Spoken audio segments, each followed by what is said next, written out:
and welcome to another Fix Your Art video.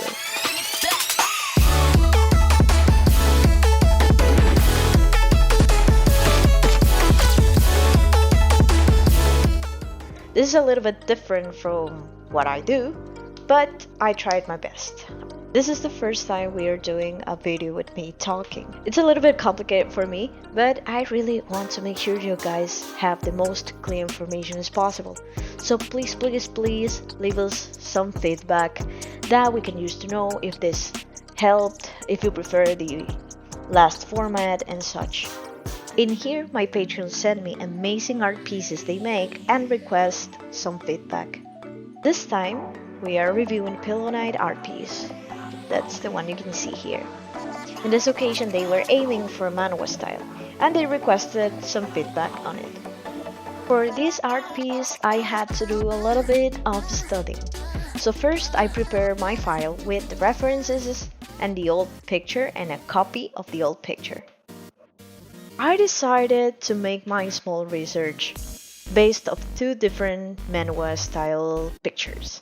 One based off a fully rendered picture and the other one based on more like the manhwa that's used, in like the comics that have a much simplified style.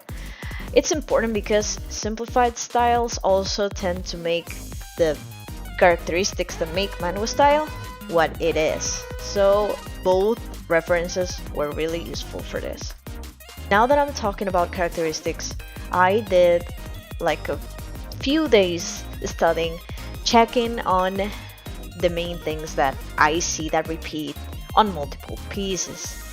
Just the general idea that I got is the manhwa got more realistic features. They also focus a lot on lashes and thin lines on hairs and lashes and such. After doing my research, I determined that the main thing I have to focus on is on the face. So that's what step 2 is about. So since manhwa style is based off more realistic characteristics, I took a real life portrait and I divided it in 2 categories so I could check how the proportions work.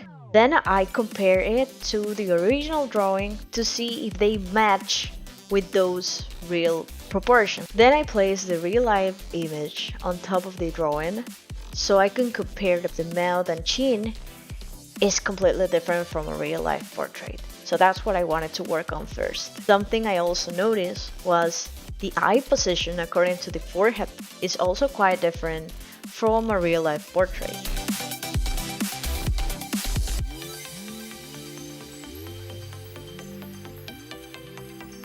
Regarding the face, something I noticed is the chin. As you know, in anime style we tend to make really pointy chins. But in manhwa style, you can see that there's a little bit more of a roundness. It's still a very thin chin, however, it's not as spiky as in anime style. It's a little bit more realistic. Now let's go with step 3, the eyes. In the reference, we can see that they use very thin lines to detail. They make a little bit of a random strokes here and there and a lot of shines. The lashes are made up by multiple strokes. However, in the original piece, you can see that there's one single thick stroke made for the upper lash. I made multiple strokes too to the original drawing, and I also softened the edges of those lashes to create a more delicate look. I also added tons of shines with the lighter colors possible and softened those corners. Makeup here is very similar to skin tone. It's very soft, very subtle. The original art had a very strong makeup, which I believe can also work based on what you want to portray on your character. Maybe your character simply wears stronger makeup, but I tried to base off the most generic type of manhwa for this artwork. So this is something completely stylistic choices. You don't really have to do that if you don't want to or if it doesn't represent the character. What I did for the makeup is this important tip. So you pick the most dark color you're gonna use for your shade of the eyelid, and then between the shade of the eyelid and the skin color you're gonna use a very saturated color. In this case I use orange, and then it's followed up by the skin color. In the bottom lashes, I also added a very saturated tone using Multiply. Just like as you can see in the references, the eye looks almost like it's about to cry. They are very reddish. Sometimes they have these eye bags on them. I also made sure to add some shines in the bottom eyelid. Now, another observation I did from the references. The iris has no line art. They tend to be very softened on the borders of the iris, and let's never forget to add a bunch of shines. They do have a lot of shines everywhere, so it looks glowy, it looks very bright.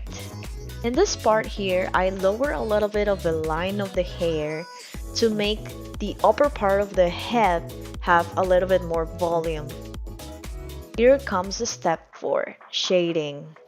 Something I noticed from the references in both fully rendered pictures and manhwa comic type of drawings is that the face has a lot of detailed shading, very soft edges, some blending here and there, while the body and clothes tend to have just a multiply on top with a flat brush just around where the shading would go.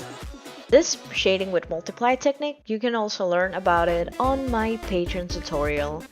In this tutorial, I explain how you can make the easiest and quickest, most amazing looking shading ever. Just make sure you check it out. You can download any of my tutorial videos by being a Patreon subscriber, or you can also purchase them from VGen. Link on the description. Here I just am detailing more of the hair. Something I really like that PillowKnight did was this very bright thin lines here and there. I just decided to also keep on doing that even more. It looks amazing. I really love that detail. I also made the upper part of the head a little bit more round, and I add a lot of glow with any luminosity kind of layer on top of it to give this bright glowy effect too. Now step 5, it's the lips. So every single manhwa reference I found had the most juicy lips ever. Even the males had this very thick lips on them. This is something that you can accomplish on simply using airbrush and a lot of shines too. Basically using the very bright shine, and under it using a little bit of a dark color is gonna make it pop up. Now the step number 6, it's the body. Something I noticed on the references is that the body tends to be very square looking, very stiff looking. When studying, you can also make lines to compare the things according to something different. For example, you can use a face as a measurement, an eye as a measurement. So here I use the head to show a measurement between one shoulder and the other, and as you can see, they are very big shoulders. That's something very different from anime style, which tends to have very smaller shoulders, not so square, unless the character is like super tall. In the original art piece, you can see that the shoulders are shorter length than the head. This step is a little bit complicated to explain, but to pick up an ambience color, what you gotta do is find the lightest color you can see on the reference. In this case, it was the skin, which was very light, and you pick the color from the shade of it. Now you can use multiple base color, let's say blue, red, orange, and you use multiply on it with this color you pick from the reference, and you can see that multiply sums it to the base color and you have a different color. It's a little bit tricky, I don't even understand myself, but hopefully you get it. It's basically how multiply works. Maybe I should make another video for that. This brings us to the step 7, the ambience. This is something I do to all of my pieces to make the character blend a little bit with the background, make sure it looks like it's actually there.